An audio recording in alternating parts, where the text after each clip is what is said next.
pandemic and mental health taught me one thing, that I need to be part of the solution. If I can help one person, like affect them so they can lead a happier, healthier life, then it's all been worth it.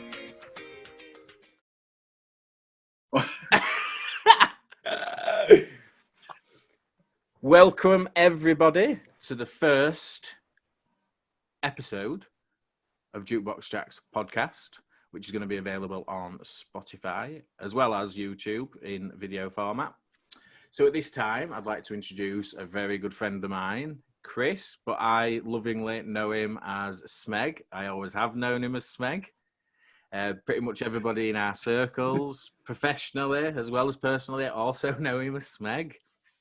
But we also know him as MalboroKnight. So we'll get into further down the line, obviously, in terms of who Chris is and how, obviously, he came to be referred to as MalboroKnight and the things that he does. But to start with, so you were pretty much one of the first people that I had a conversation with about, well, firstly, starting my own sort of journey going into mental health, nursing, how to best obviously seek it out as an adult learner with like teenage children. I was a bit dubious with it and stuff. So we're having conversations about how easy is it exactly. It's all right for me to go back in time and do it sort of like originally, but to obviously start from now. So I had them conversations with you, but tied into that more recently has been this podcast, really. There you have. So the podcast, for the people that aren't already aware from the trailer, the podcast is something that I decided to set up mainly due to the big elephant in the room that we will get into, but we'll only touch on it briefly, the naughty COVID word, because everybody's kind of had enough of it, so no one really wants to talk about it. But as well as doing the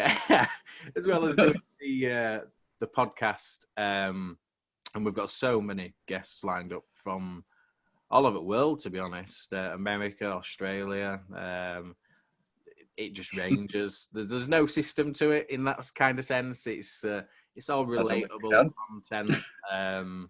You'll find the people that are on each episode.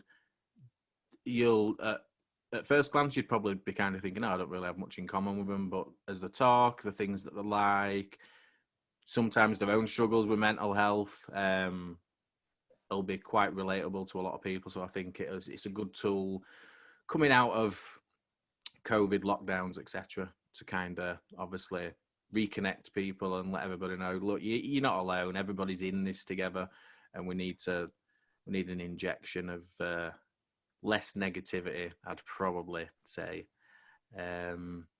But as well as the podcast, like I said, we've got the from September, when my degree starts, there'll be the mental health nursing vlog that I'll be documenting all the way from the start all the way through to the end. And then obviously when I go into profession as well, and I'll be giving different things back, information for other potential students and such. And then I'm going to have other, whether it's motor vlogs, hopefully when we can get back to some sort of normality, festival gigs, vlogs as well, because we were quite avid. But again, we'll touch on that. And the last point is obviously fundraising, specifically for mental health awareness. But again, from a conversation with Chris, we decided to kind of tie it into the merchandise side of things, to kind of to do with music as well. And obviously I'll be doing covers with bands, other sort of like artists and stuff, just as a way of tying everything together. Like I said, that you'll see different information coming up on the bottom of the screen throughout this, different social media links and little bits of information for you.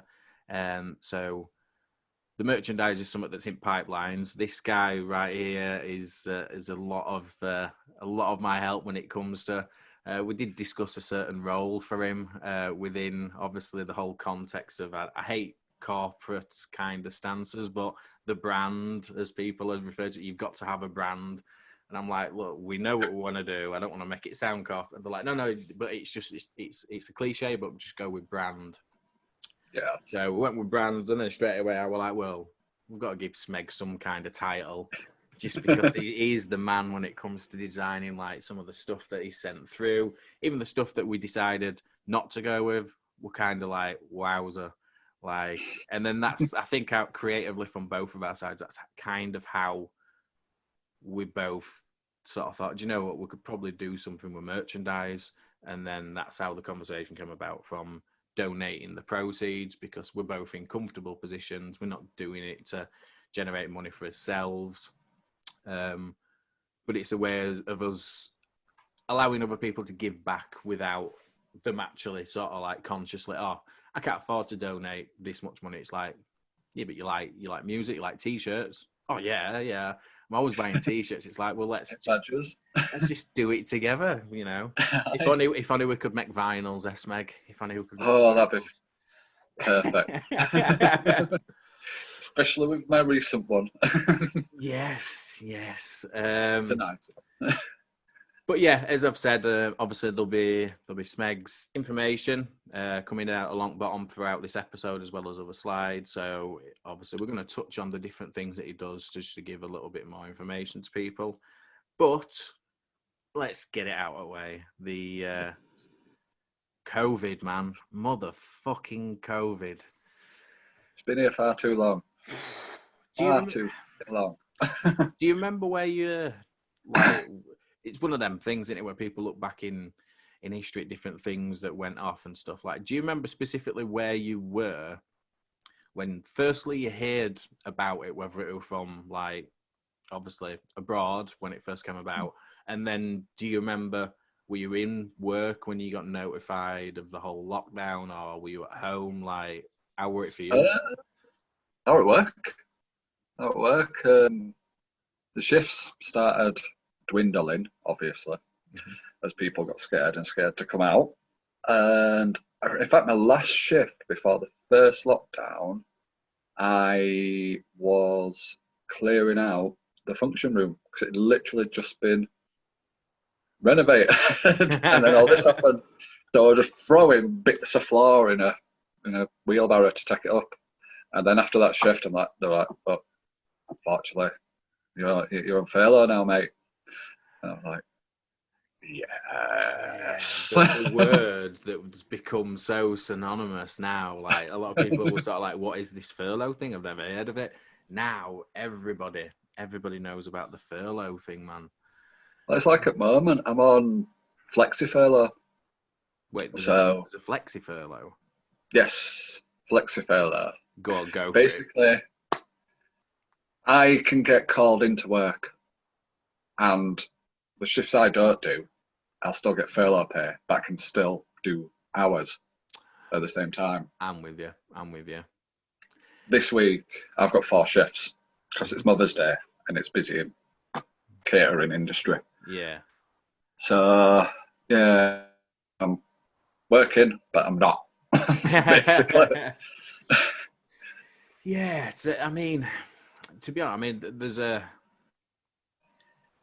Yeah, obviously, while we're talking about COVID, there's the other kind of like the situation that, obviously, again, without it getting all too political and such, but when the government announced in terms of, obviously, the tax and exactly. The government try to make back, obviously, the money that's been spent and stuff, and obviously no one begrudges in terms of, obviously, medical research and such. Like, it makes sense why things have cost as much money, but obviously by increasing everybody's tax as a way to paying it back over a space of, I think it was like 3 to 4 years, they were saying. For me personally, like, it's obviously I was quite fortunate. I was working throughout the pandemic. Yeah, you are. And there's nothing, you know, I feel bad for anybody that lost their jobs during this, even that were placed on furlough, because obviously that's got repercussions in terms of, obviously, mental health. But for me personally, it's kind of like, I think those people, whether, you know, however we want to word them, key workers, obviously your care workers, your NHS staff, anybody that's had to work throughout this whole pandemic for obviously what's now looking like it's going to be the best part of 18 months. Yeah.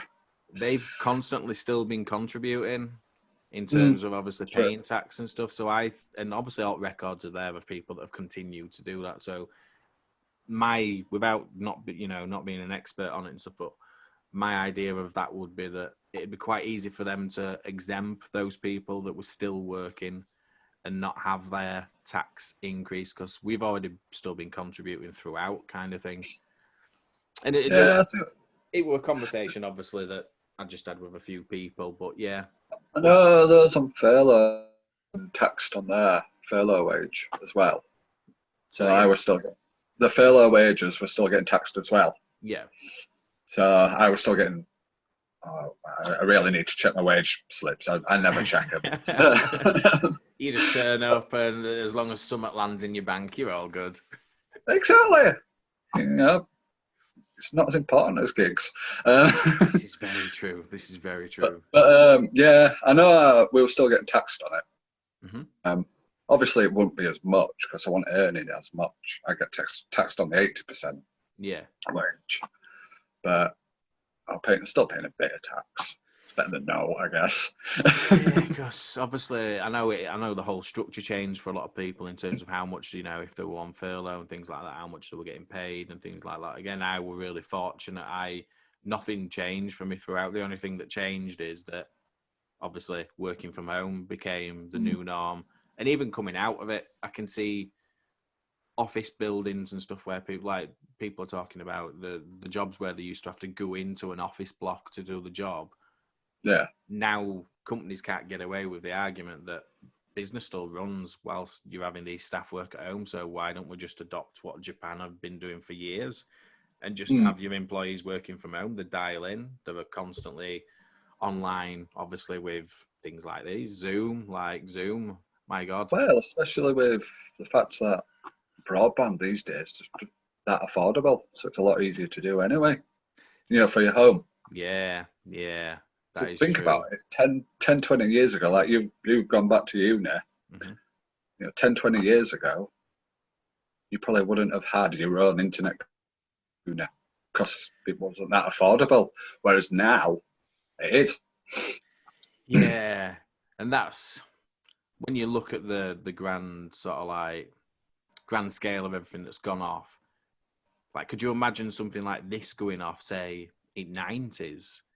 Like when there weren't things like obviously the technology that we have, like when you'd have your Super Nintendo, your PlayStation 1, your Nokia 10 with Snake on it.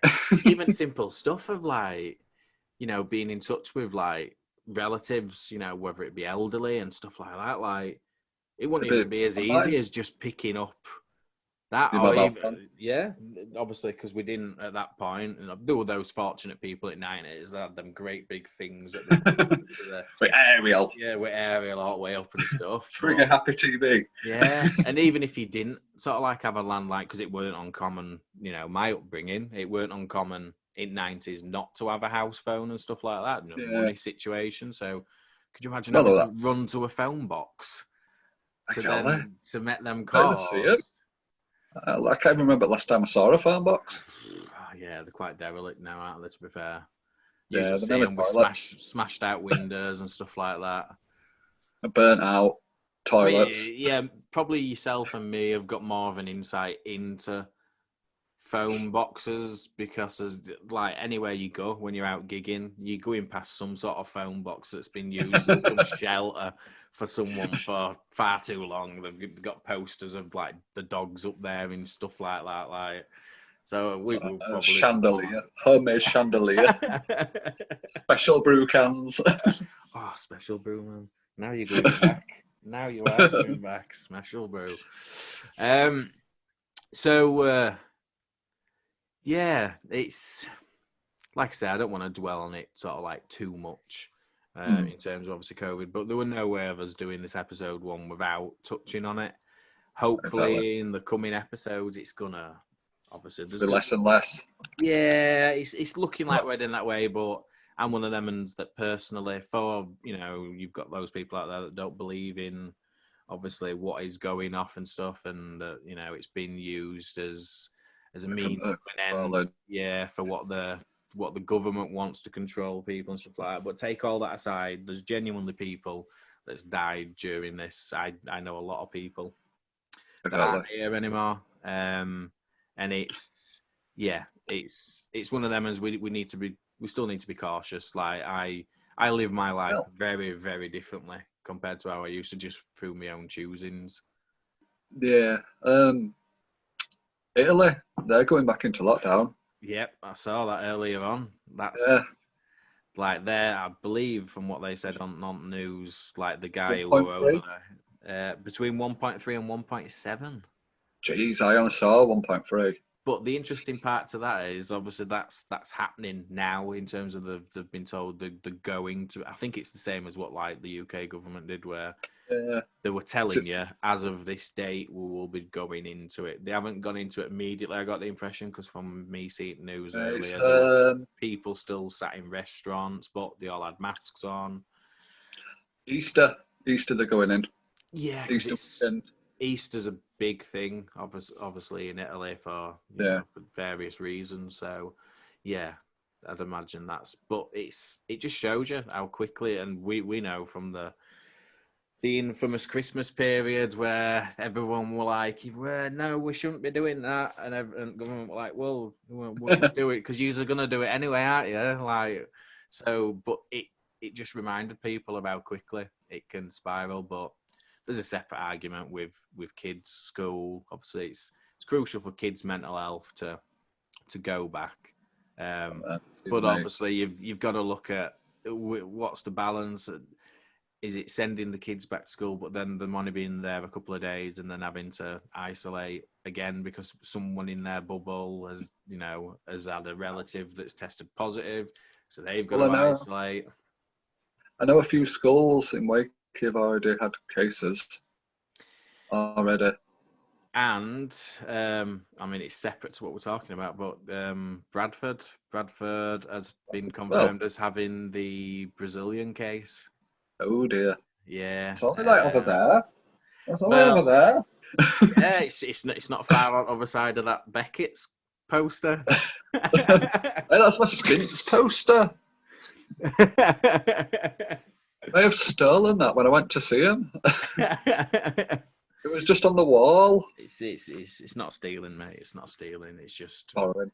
Permanently borrowing. Relocating resources. That's what I always say. Exactly. It was going to get thrown away anyway, so it's got a nice home. It's framed. So let's move off of the depressing subject of COVID. Yeah. We all know and things like that. But just touch on before we obviously discuss the other points that's coming up. Your mental health during COVID. Did you notice much of a shift in your own mental health and well-being? Up and down, if I'm honest. Like sometimes I just couldn't be asked doing out, and I just sit on PlayStation all day, just vegging out. Days when I'd be ridiculously productive, especially when I started getting all the work, like freelance work. Yeah. At the beginning of the year, that just shifted my mental health from Groundhog Day to it's something to do. Let's have fun with this. But no, like I say, it's just been up and down. I know, like say with my girlfriend, she's been up and down, even though she's been like working from home. It's just the whole Groundhog Day, up and down all the time. Yeah, it definitely shifts from one day to the next. For me personally, we'll start touching on obviously my academic things, but I've been fortunate in a lot of respects during this. Like, I've chose to keep myself isolated from people for various reasons. Obviously, in terms of I read up on the science behind everything that's going off and seeing straight away how infections being carried through kids, passing on to those people and such. Obviously, mother of my children, obviously, she's got elderly relatives who obviously she cares for and she visits, as well as obviously working in the care setting herself. So there were things like that that I always need to keep in mind. So obviously I adopted isolating myself apart from the own, like my bubble is literally her and obviously my kids. And that's kind of all I've done throughout. But then I've been able to keep myself busy with the studies. Like, my God, keep busy with the studies. I've been asking. I asked for your updates. Yeah. How things going? And then you're like, this is happening. I've got about 87 essays to write.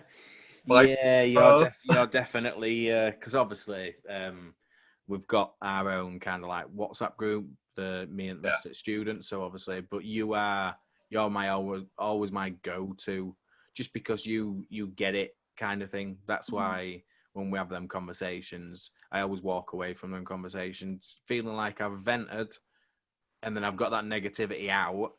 But you also put a spin on it in a sense of been there, my friend. I've been there.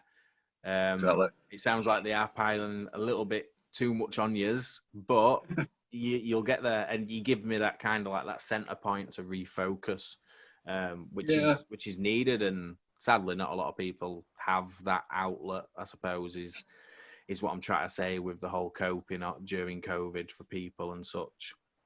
I mean, it's like, we had that time when we did see each other for a while after when you left your job. But ever since we've met, been fucking there for you. It's true, man. It's true. I mean, let's get into that. So, back in day, as they say, early 2000s. it was. So literally, I mean, this will, like, it's a nice segue. It'll lead us on to the next conversation that we're going to have about obviously our studies academically and stuff. But so after school, I went into college from 2000 to 2003. Did resits. Yeah, well, I did resits. Some might argue I didn't do like well going into that. So I did resits in first year, and then I did like me A levels and like AVCE, travel and tourism, I think it was called. So I did all them studies, and then I literally finished in the June/July of 2003. I were already working part-time at Junction 32, or Freeport as it were known back then. Freeport.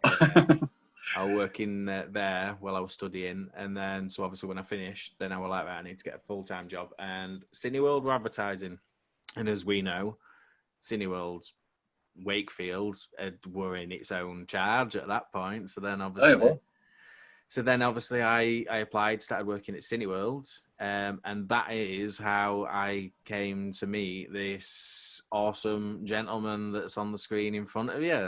Like, yeah. I was there from start. September we were doing our training off-site, and then we came in, and I think we opened up 3rd of October 2003. It was 3rd or 8th. So what point did you come in?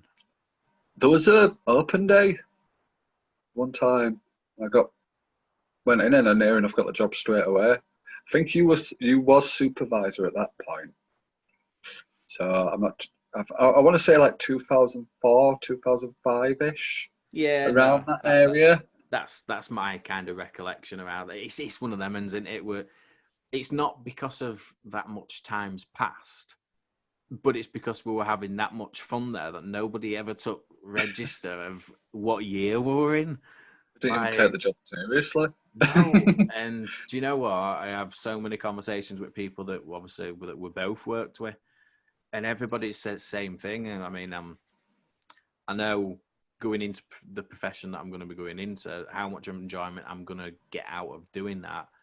But up until this point, I've always said, out of any jobs I've ever had, that is my favourite job ever.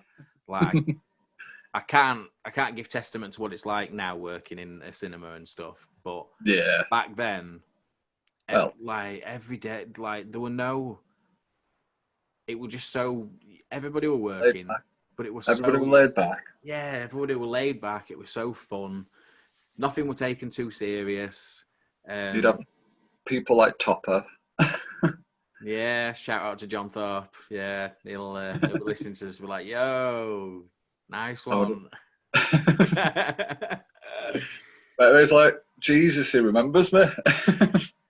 There's literally, and it could be just the randomest thoughts that pop into your head about all sorts. Like, you know, the whole process back then when you used to have to pop the popcorn through the window that's now boxed up, and I think that's a company-wide Cineworld thing now. They just literally get it shipped in from wherever. They've probably got Jeff in some factory somewhere that just pops for it, like literally every cinema chain. Called Jeff. Do you always remember the popping equipment that they used to give us as well? Like you had the rubber gloves, visor, and rubber apron. Yeah, the rubber apron that you used to trip up over every time you tried to get up the steps, and then you'd slip on the oil that were all over the floor. Accidentally put too much salt in because it tasted better. Just for clarity, all those people that obviously that were going to cinema, there were tips and tricks that we were all taught, but we kind of adopted them anyway because they were fun. We'd always put double amount of sugar in, firstly, because of what Smeg says. If we were just to follow the guidelines of how much, you wouldn't have liked it. It'd have tasted bland. It wouldn't have tasted sweet. So we put twice the recommended amount in. But then on top of that, it gelled in with the rest of the things. So by putting you more sugar in, it was making you more thirsty. So then you'd go into your auditorium with your popcorn and your drink. You'd drink all your drink because you're thirsty, but we'd also increase the heating to make you then go out and buy more. So then while you're out, you'd buy more. So everybody just kept literally buying popcorn and things like that. So yeah, there were all tricks like that were all taught, but man, it worked. Oh. Like that smell when you walked into a cinema. Oh, like I said, you'd usually see up until you made your shift upstairs to projection and stuff. But yeah, you'd see likes of you, you'd see Jeff. Like if you ever saw Jeff, like the things would be getting thrown about and stuff like that because he's stressing out over now. He's getting stressed out because someone's still not brought him iced water 2 hours later when he's asked for it, and he feels like he's gonna pass out. Oh man, yeah. He every now and again he drops me a message. He's he does me usually when he's up this way. He moved out, didn't he? He moved away from it. He did. He always drops a message just checking in and stuff. And I think that's vital with stuff. But yeah, so that's how me and Smeg first met, and we've been friends ever since. We obviously, just like everything, life takes over with people. Everybody goes down different paths and stuff. But that's it. Do you remember? Well, I'm going to say, do you remember? You know full well what I'm going to say next. Do you remember our sort of like grab at Hollywood that we did while we were at Cineworld? Oh, and it was so fucking fun. So we 2 fucking morning. Yeah. So we were lucky enough to, again, because of the circle of friends that we had while we were at Cineworld and stuff, we were all very like-minded people, and that's kind of followed me, as well as yourself, into the rest of his life. Like, we still surround ourselves with like-minded people.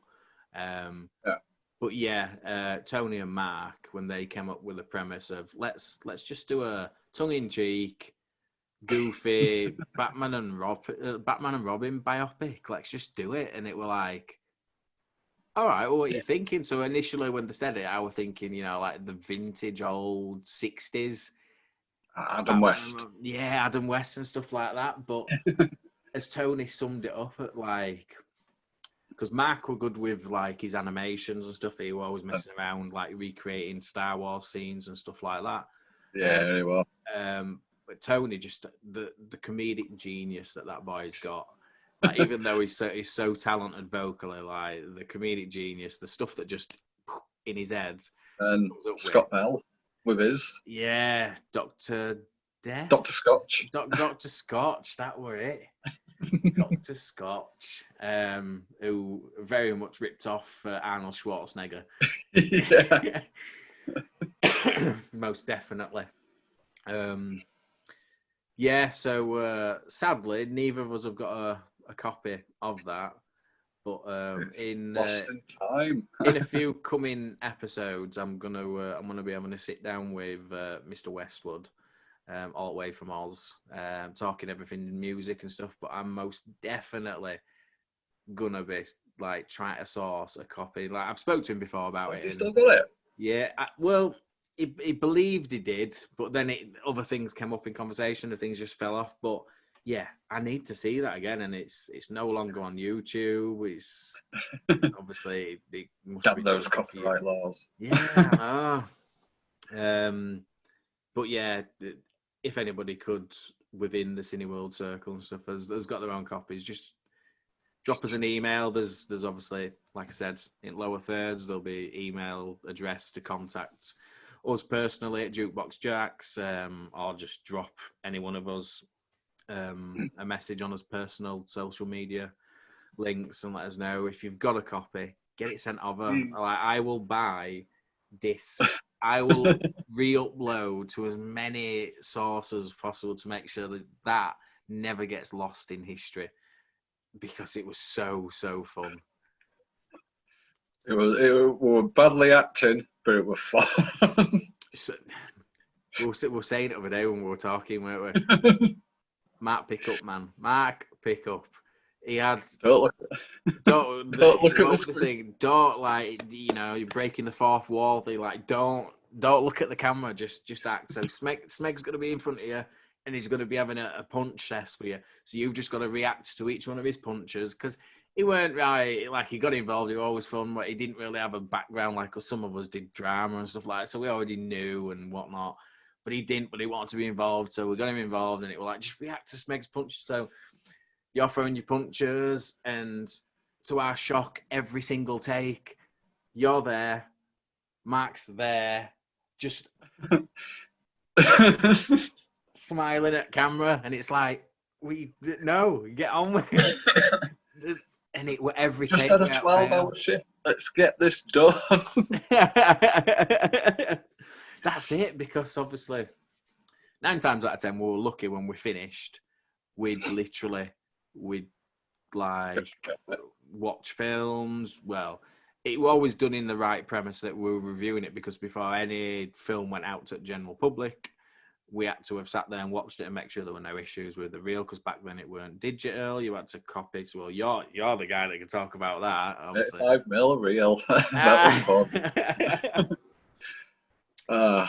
I always remember that conversation, like, you were so adored downstairs because of how you boosted morale on concessions counters and stuff like that. When the conversation first got said about you going upstairs, people were surprised. People were surprised with my reaction, like, because I were like, do it, it'll be awesome upstairs. And everyone knew how well I got on with you. They were sort of like, wait, don't you want to keep him downstairs? But I suppose that's just a testament to me as a person. I'm like, no, I'm just, because I'm still gonna, outside of work and stuff, I'm still gonna hang out with him. We're still gonna have fun and stuff. But himself, he's got like so much potential, and it'd be a natural upstairs. So that, yeah, literally after that conversation, I think it was like a few days later, you were upstairs. Yeah. And then, it was literally you guys up in projection kind of went off into your own world. Every now and again you would see you like saunter down steps and stuff, like laughing at everyone, like, oh, look at you all stressed. I'm upstairs in the air-conditioned booths. Just come down to change a light bulb. That's it, yeah. Oh, it's like, when did you start doing maintenance work? Oh man, yeah, Cineworld. So my original plan when I left Cineworld was to have Well, the original thing when I first left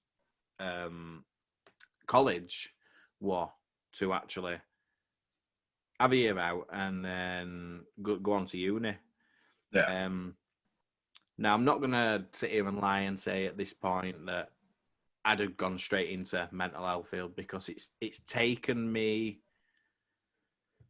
life sort of decisions, life journeys to figure out specifically this is the field that I've got the most passion about. Yeah. Back then, when I was doing my A levels in like 2001 to 2003, it was things like sociology, psychology. So I remember you mentioning sociology, actually. yeah, so the root of mental health nursing were already there. Like my mindset all the way back then when I was like 19 were there. That was ultimately where I was wanting to go. But going through, obviously, whether it be my own personal things, seeing people close to me go through things, has now put me in that position where I'm so passionate about going into this field, because I know that I can help. Not just the people, that I'd be helping, but obviously, I can also be an asset to the current teams and the amazing staff that are already working in them sort of like fields, whether it be, NHS, or whether it actually be private clinics and such like. So I always knew I wanted to go down that path, but then within a matter of months, I met the kid's mum, and before we knew it, Alicia came along. Alicia came along, and that girl is like, no woman will ever have my heart as much as that girl does. And you know what? She's at that age now where she's just a typical teenage lass, where she's like, oh God, you're so cringe, Dad. So I remember a time where you'd cry when I walked out of a room. And she's like, oh, and you know what? That just shows you how fast things are getting away from us both. So take this in mind when it comes to decks and stuff. Like Alicia's starts at New College in September. And Dexter's starting high school this year. Man, it's crazy. I never used to believe it when parents and stuff used to say that. I'm like, oh, whatever. But it's so true. Like, it's very, very true. But I'm so glad that it was always my intention to have my kids young, because I wanted them to grow up. Not so much like because there were a natural divide between me and my parents, and I use that term loosely because I'd never even referred to my parents as parents, because they weren't in every possible respect of the manner. Like, I don't have contact with them through my own choosing. My siblings also don't. So they gave me life lessons of how not to be a parent. So I was so eager at a young age to then kind of like, to sort of like wrong that right, in terms of it was just that they were completely backwards how they did things. So I always knew if there's ever one job I'm going to do right, it's going to be being a parent, because I know from a kid's perspective how things should be. So as soon as Alicia came along, then my own sort of like academic things were like, well, you know what, everything changes now. It doesn't matter what job that I do, as long as she's sorted, everything else is sorted, I'll figure out the rest when the less stable, when the less reliant on me, should I say.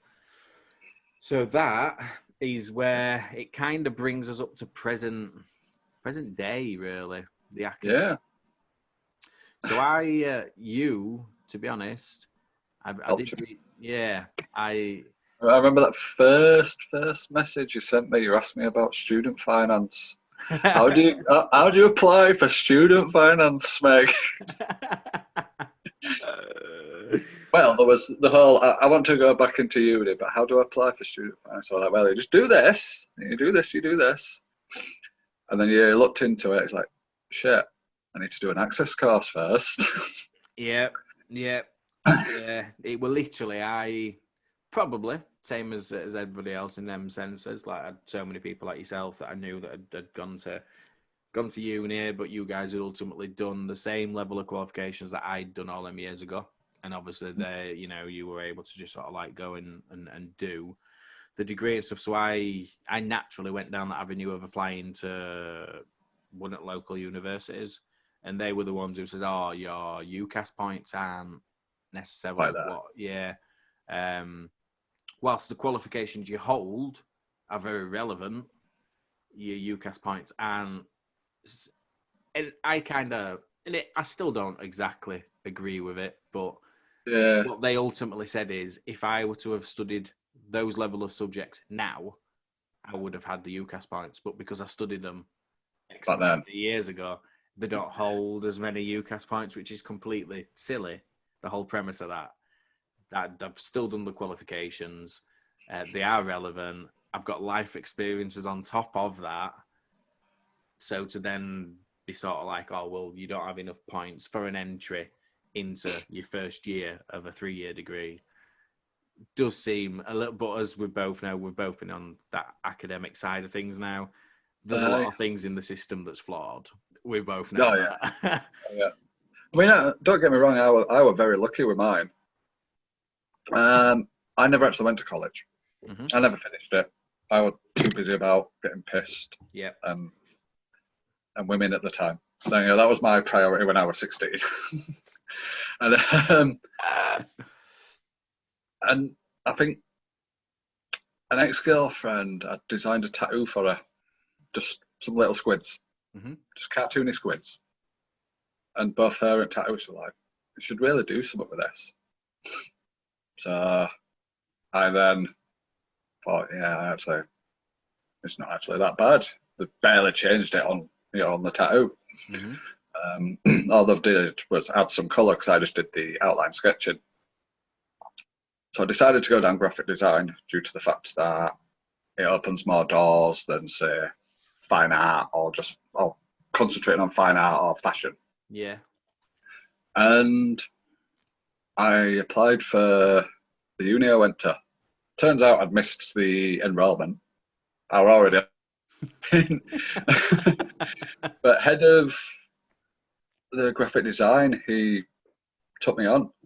He said, oh, come up for a chat. We'll have a chat, see if it's something that you'll be able to do. All I took up with me was my GCSE graphic design project, which was design a roller coaster. A handful of sketches and me. And a photograph of the tattoo as well. That's all I had on me. And then they took me on. It was on the Friday and I started on Monday.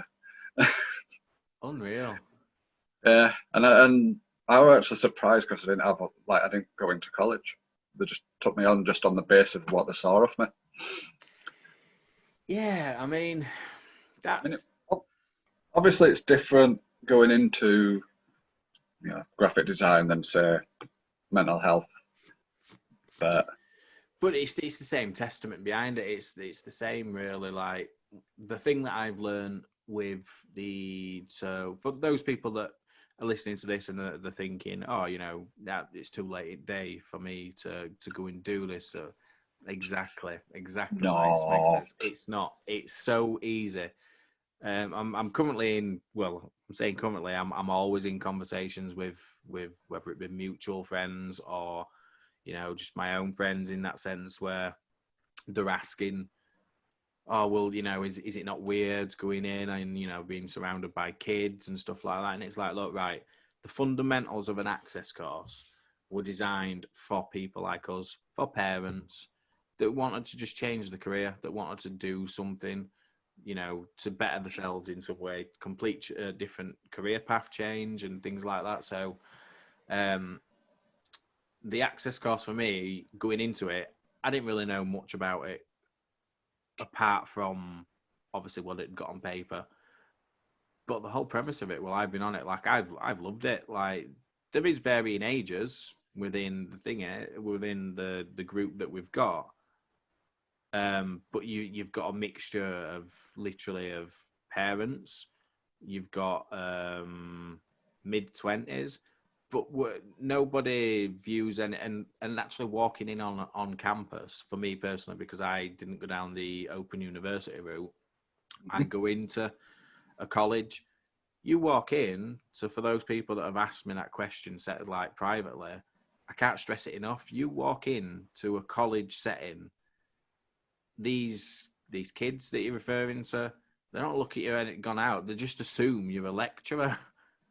That's genuinely all they do. Like, no one comes up and ever asks me anything like that. I mean, since obviously creating this content and things like that, I'm finding a lot more people coming up to me, especially if, you know, I'm wearing something, you know, potential T-shirt designs and stuff like that, and they're sort of like, wait, yeah, I follow you on like Instagram, and it's like, oh, right.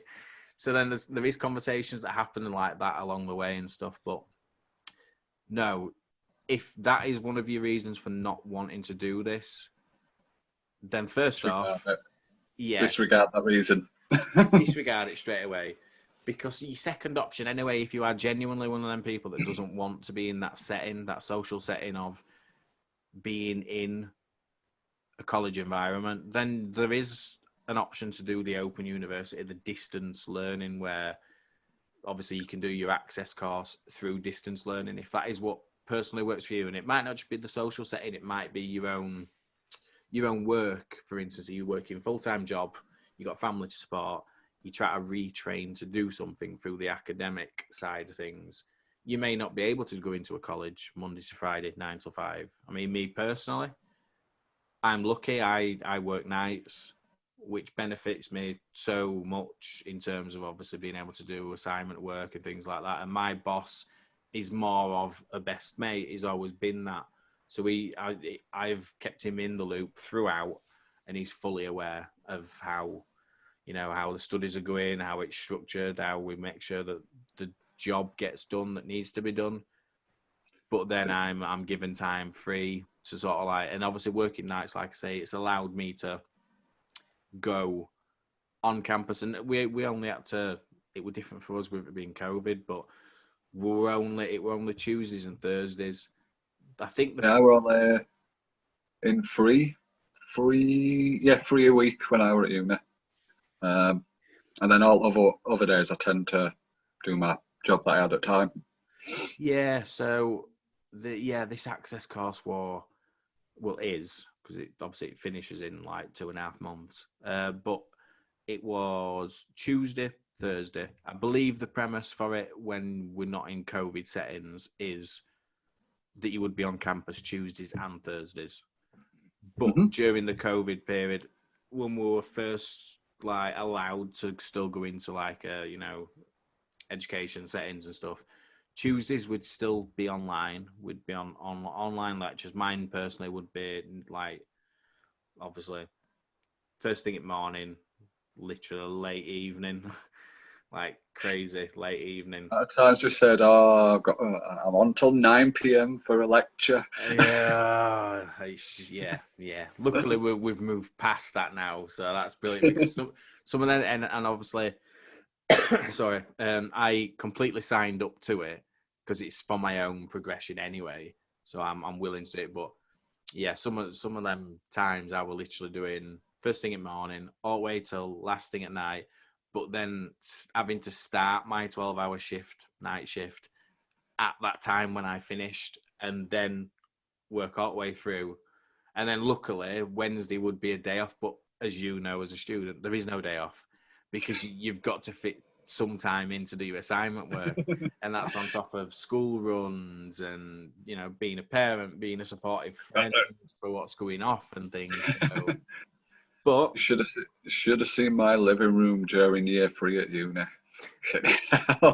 You know, I can imagine it, because again, I've got the joys of that to come very soon. But for the message that we both try to say here is, anybody that's thinking about doing it, just don't think, just do it. Like, apply. Yeah. What's the worst that's going to happen? They're going to say no. Well, you kind of half resigned to that now already. Oh, I'm not going to be able to do it. Well, then they're just telling you that. So it shouldn't come as a surprise if that was the case. But the reality is, the one thing that will come as a surprise is that they will never say no. because Exactly. they actually want you to do well. That's the one thing that I found in the college setting that I'm at and the university I feel like the university has been there all along. Like I've never known a university like them. And I'll shout out to them. Like University of Bradford, they've been there. I first saw a representative from Bradford within the college campus of our access course. We started in September. October was my first interaction with anybody from then, and I've never not Remember you mentioning that. never not stopped talking, because I'll be honest, those people that know me and that are close to me know that university wasn't my first choice, mainly because of distance and travel. They just weren't, and I were also listening to people that are either in the profession that have done studies themselves, and they were saying, look, your more local ones, like your Leeds ones, are kind of like known in the areas. You're unofficial nursing hospitals, so you need to do your degree there. But I've had, like, I'll be honest, apart from interviews, I've had zero conversations with anybody from those those specific universities. Yeah.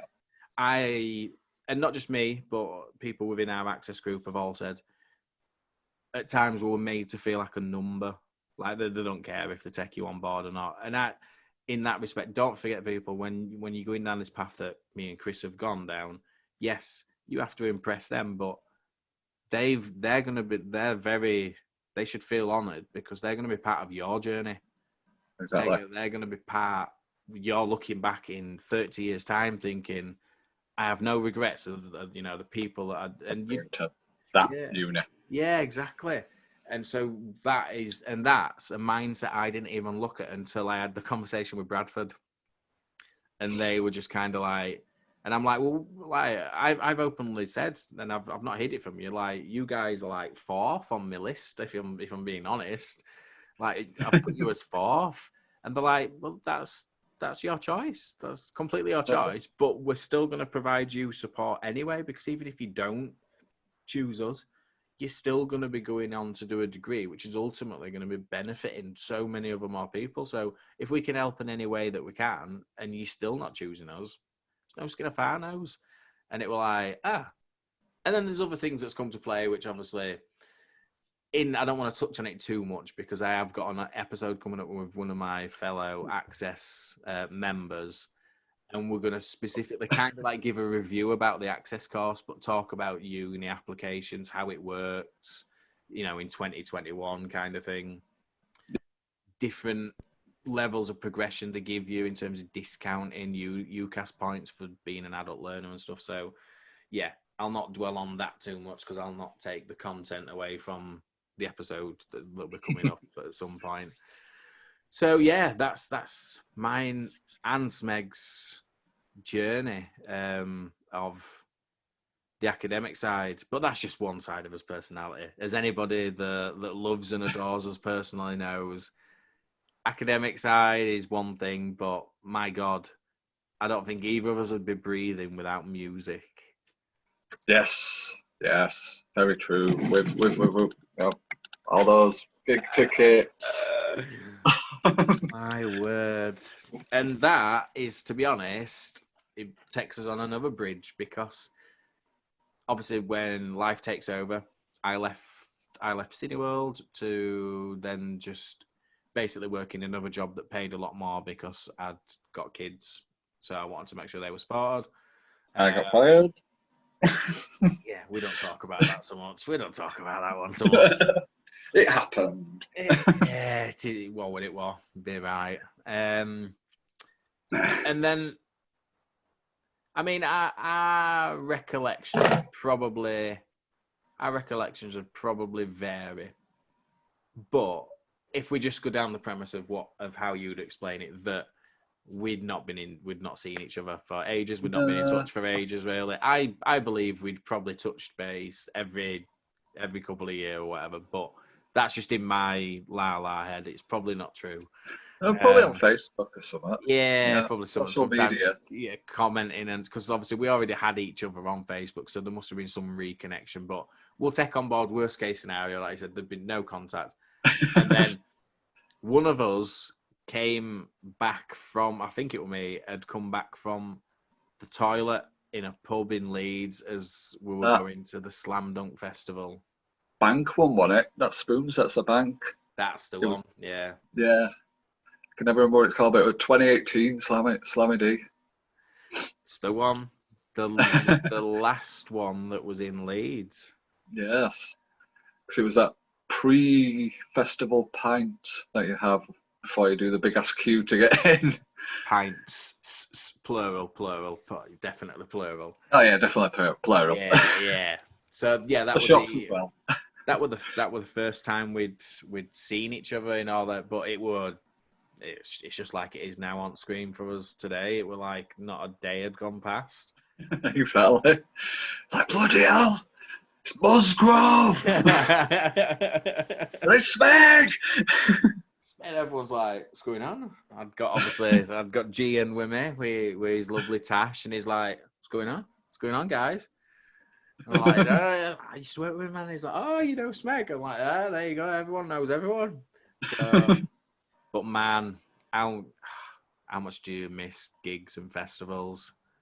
Shitloads. I cannot wait for the 24th of July for my next one. That's the next one for me. See, I've kept it. I've cleared decks. I've like literally when we first went into lockdowns and things like that. Like what I could get refunds for, I got refunds for. The one thing I had never got a refund for, and I just allowed it to roll over, was Slam Dunk, because in my head, again, everybody knows. I've always had this kind of like, how do I describe it? Like a romantic thought process with anything when it comes to life with me, in terms of, in my head, how I've imagined my first time out after all this is over, it'd have to be Slam Dunk, closely followed by Key Club. Good old Key. Yeah. So I'm not one of them where I'm just going to go to a pub straight after. Like even in the interim of the lockdowns and stuff, where people go in and my friends were telling me, oh, you basically, you got to sit down, and if you stand up, you get a finger wagged at you, and you've got to sit down. There's no music playing. You're only allowed to get up to go to the toilet. I didn't bring your drinks over. No, I didn't do that either. And I take nothing away from anybody that did. There's I. You know, there's reasons for their own mental health that they wanted to get out there and stuff, and it would just get into them. You know, it could have been situations at home that they're living, you know, with abusive partners, or they're in situations at home where they need out, in they're not getting that during lockdown. So I understand why they just wanted to get back out there again and have a drink, but I just want it to be as normal as possible. Exactly that, and it's kind of wrong for us all to say that, isn't it? Because everyone's like, there's never going to be a new normal. It's just, but as close to it in my ideology, in my head, is festival, Key Club. So I cleared decks and I just kept the Slam Dunk. So obviously, as we know, it got rescheduled. Obviously last year, quite rightfully so. I think we were far more clear in our own clarity last year. We were both having conversations with each other, with his friends, sort of saying it's not happening this year. It's just not. It's just even though Alkaline Trio was put on the bill. I know. I shit the bed when I saw that. And they're not on it. They're not on it at the moment. And as well, this is the one thing that I've learned from all this going off, that until we get to today, I'll be honest, I've looked at the poster quite a few times now. I've scanned to see who's still there, but I love that recent announcement there. Snuff. I knew you would, even though they tagged the wrong one in on Facebook. Yeah, I don't know what's going on with that one. Did you see me point that out? Yeah, I did. Well, that's it, literally, because it's one of them ones, like if it's not already popped up on your news feed anyway. If one of your friends comments, it kind of prioritizes it as a default. Yeah, it does. Your comment were there, and I literally looked at it. And as soon as I looked at it, I knew the handle were wrong. I was like, well, "That's not right." And then literally, I think I was talking to one of our mutual friends about it, and I was like, oh, "Did you not see it earlier?" They're like, "No, no, no." And I went to show them, and they'd gone back in and edited it. They'd changed it to what it should be. But then didn't remove your comment, so it was still sort of like, oh, well, they're owning it. They're owning that they made the mistake. Yeah. Well, I'm not fussed. I was just helping. Yeah, exactly. So for me personally, when it comes to obviously music, gigs, yeah, I can't wait. And do you know what? It's not like I'm saying it's concrete. If it doesn't happen, it doesn't happen. But Just have to wait a bit longer. the organisers obviously at Slam Dunk festivals have always had that outset. They said it this year round compared to last year. They said even if it means we have it later. So for those people that have never been to a Slam Dunk festival, it's very much, and without it, it's not like we're putting it in the same category as like downloads and stuff like that. Because sometimes if you mention the naughty R word, rock, everybody assumes like heavy metal and stuff, and it's like there's far different genres, far like more genres. Oh yeah, I think it's more like your pop punk. It is most definitely. It's more that era.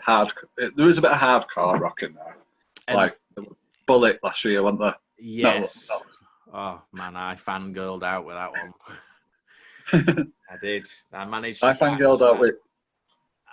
catch a lot of it. Was Newfound Glory, and then I think there were about 3 songs in at Bullet, and then we went to Bullet.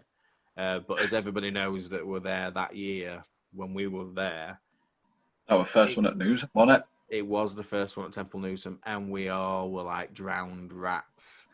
It rained so much. Like, it was so sunny in morning and afternoon, and then did it open up? It was messy. People talk about Glastonbury. It had nothing on Temple Newsome.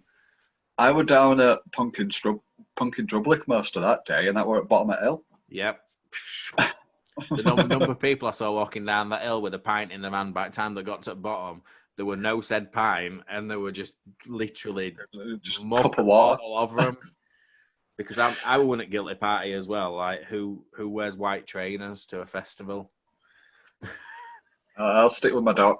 On a sunny day, it seemed like a good idea, but it didn't end up as a sunny evening. But yeah, that's most definitely festival. I can't wait for. What is it for you with music?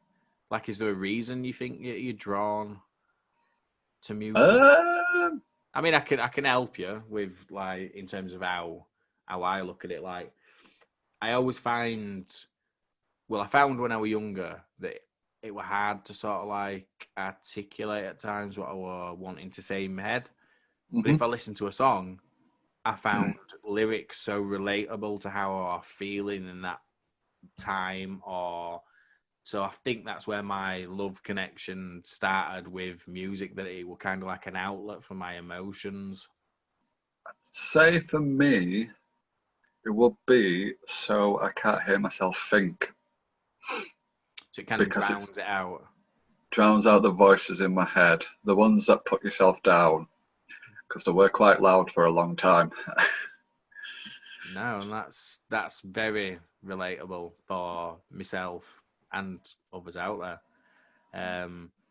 This is kind of where we both had that conversation in terms of obviously the merchandising, the music and things like that. That a lot of people who I've had conversations with about what I'm wanting to do with this whole experience, and they've said, "Oh, well, you need to kind of find your niche," because what you're saying there is you've got quite a lot of niches. It's like, look, I take on board what you say. I'm never going to not listen to people's advice, but this is coming from a place where you have one niche, so you're alienating the people you could help.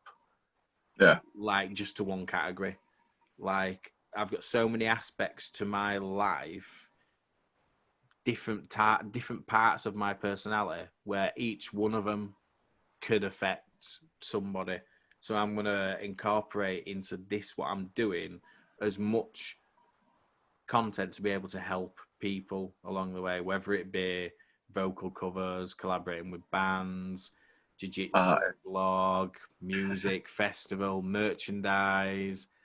There's just always a way of helping and then give back.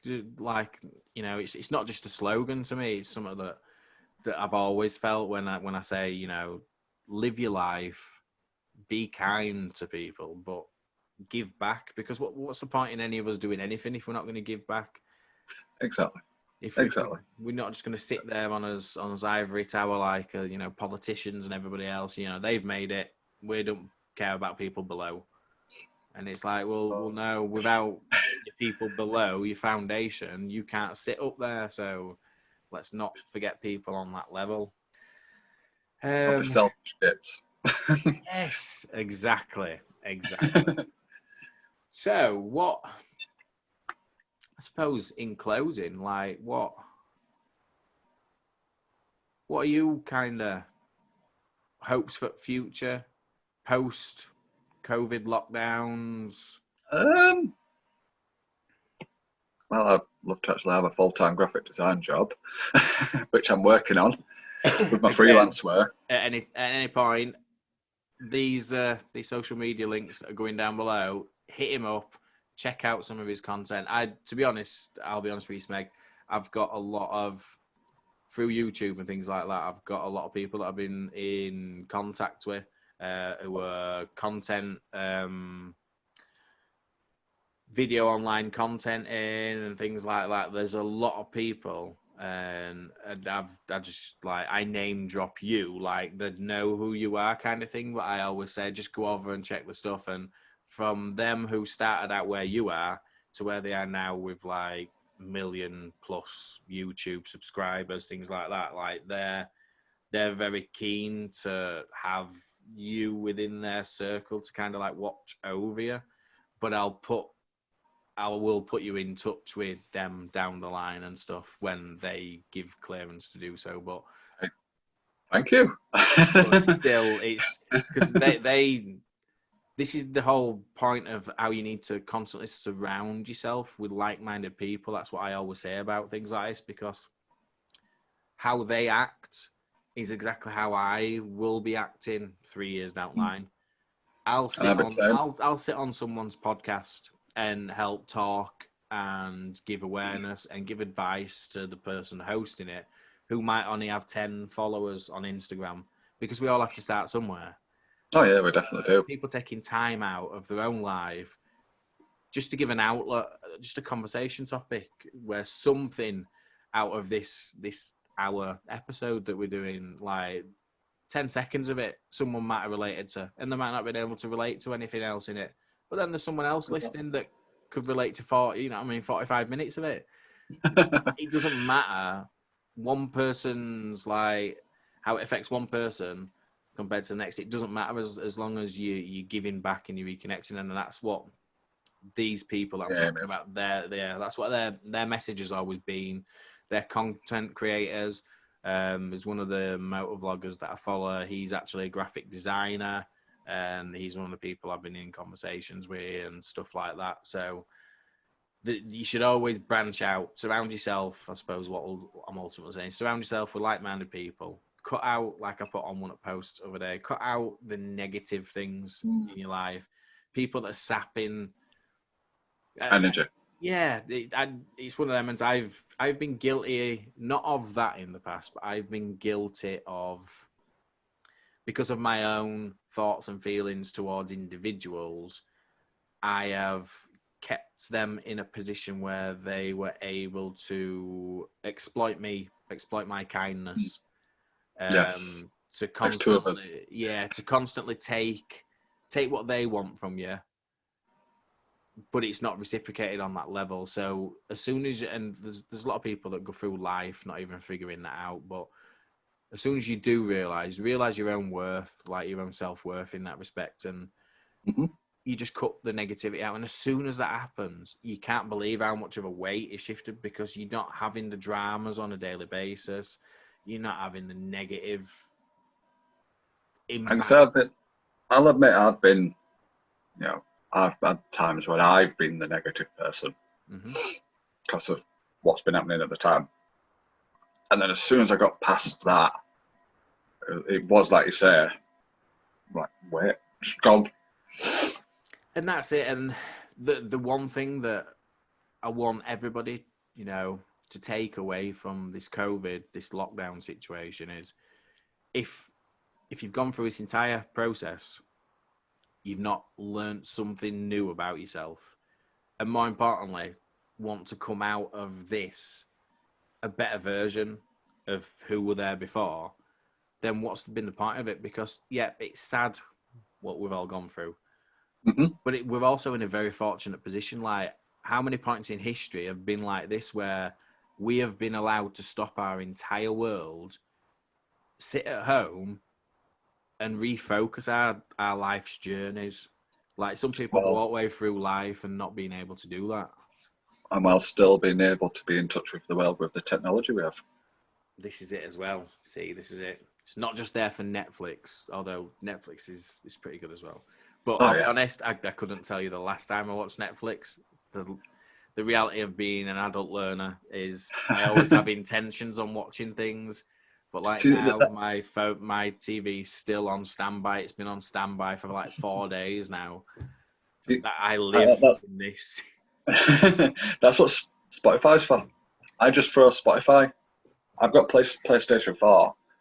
90% of the time I use Spotify. It's like it's on now. I do that. Well, I do from time to time, but I think it's because of the sort of TV that I've got, which is not bad. It's not a bad TV, to be fair, but I notice it, like, if I, like, especially with what's going on at the minute, like Sky News, if I'm, like, working, doing my college stuff or my uni stuff, and I've got the TV on it background, it's usually Sky News. When it comes to later on at night, and I'll put, like, a different channel on, I noticed, like, on the top, like, at the bottom or something, there'll be, like, Sky News, like, burnt into me. Oh, the burnt imprint. Yeah. And I'm like, what's going on? So if I were to leave, like, Spotify on, you just have, like, the triangle, the circle with triangle and volume thing going across it. So, yeah, that's the only reason I don't. But unless I know that I've got, whether it's, you know, it's parcel come in, or if I'm on the online lectures themselves, if I'm actually just sat here doing assignment work, then I've usually got, not these ones, but I'll have my earphones on and I'll just be listening to whatever, usually reminiscing with 2019 Slam Dunk playlist. That seems to be my go-to at minute. Just happy feelings, happy vibes. Oh, what's mine at the moment? Jimmy Eat World. In fact, just pop it up, you purchase. Check that out. Yes. Can't wait to play it. That'll be going on shortly after you've made a brew, of course. Oh yeah. But yeah, look. Thank you for being the first ever guest. Anytime. Smeg happy to help. Smeg has his own podcast channel. Obviously, the details are all going to be below. But if you just give us a little bit of information about the podcast and the other sort of channel content that you do on MalboroKnight and stuff. Well, the other podcast is Final Fantasy podcast, where we just witter on about the Final Fantasy series. That's about it, really. We're still quite early doors as well. Yeah. But I do believe we hit 2,500 downloads of a week, which is not bad. So we're just getting to grips with working that through, really. Hopefully it'll do well. The MalboroKnightArt stuff, it's just my freelance graphic design at the moment. Just while I get the experience to get a studio job, or if my freelance work works out, I'll be doing that obviously full time. So as well, for clarity, those people that have seen the Jukebox Jax promotional content, that's obviously the logos, the cover art on the pages and stuff, all been done by this man here. So if you like it, but let's not forget, he listened to what I were wanting. So he tailored that to what I was wanting. Exactly. If you go over to his page, you check out his work, his skills of adapting to loads of different varieties for different companies, professional companies as well that have sourced him out. So yeah, if you're wanting anything done, like we've discussed and like it's been coming along bottom throughout as well, we've got merchandise that's coming up shortly. Decades thing, we just still need to finish. Yeah, we've got lots of different sort of merchandise, whether it be cups, hats, t-shirts, hoodies, stickers. I need a pin badge for my hat. I'm on your pin badges. But again, in the coming weeks, there'll be more announcements about that once we've figured stuff out in terms of our shopping outlets and things like that. But we're getting there. There's conversations going on, and we've got to give you little bits at a time and stuff. But we've got to make sure, because we're going down an avenue of we're donating like almost all the proceeds to charity. 75% of them are going to mental health charities. There's fine line things to do with tax and how it works, and there's all sorts of conversations that I didn't think about when doing it. So we need to make sure that obviously we're adhering to things. But as soon as the merchandise is available, if you want to do your bit, more importantly, if you love the designs that we're doing and you just think, oh, it's pretty cool, if you want a Jukebox Jax podcast cup, because everybody loves a cup of coffee, and it'd be sat here if I'd got one as well. Same, yeah, exactly. There's all sorts of things that as a way of supporting what we're doing, but you're actually donating to charity at the same time as doing that, which that just helps everybody all along then. So look, man, I probably shouldn't keep you much longer, but again, thank you so much for being the first guest. It's been cheers for having me, lad. Oh, mate, anytime, and I for sure we'll be doing a follow up, because you're out there now within the community, so obviously people will want to be keeping up on you. They're going to have questions and such, and other further conversations we might have from obviously your academic studies and stuff like that. But yeah, lastly, follow this guy. Get him follow this one on social. Follow this one. Don't forget, give us a like, subscribe, share, get sharing away. As we've discussed coming into this podcast will be available on Spotify. It is exclusively Spotify, but I am also aware that it's also available on likes of Apple Podcast, BuzzFeed, and other places like that. So you can still get hold of it. That's not Spotify, but they're my guys at Spotify. So it's their source. And for those people that are sat at home, you've got the luxury of watching the entire episode on YouTube. So it's available if you're listening in car, or if you actually want to watch it when you're at home. And here's ugly mugs. Yeah, that's it. Get them framed. But yeah, Smeg, thank you, man. It's been awesome. You too, man. Definitely. Thank you to audience, everybody that's having a look, and don't forget to everybody, just live your life, be kind to each other, and more importantly, just give back in some way. All right, man. Let's do the practice one. The non-rehearsed high five. Let's do it. Slap. slap. Right, man. I'll catch you later, mate. You too, man. Take it easy. Yeah, bye, mate.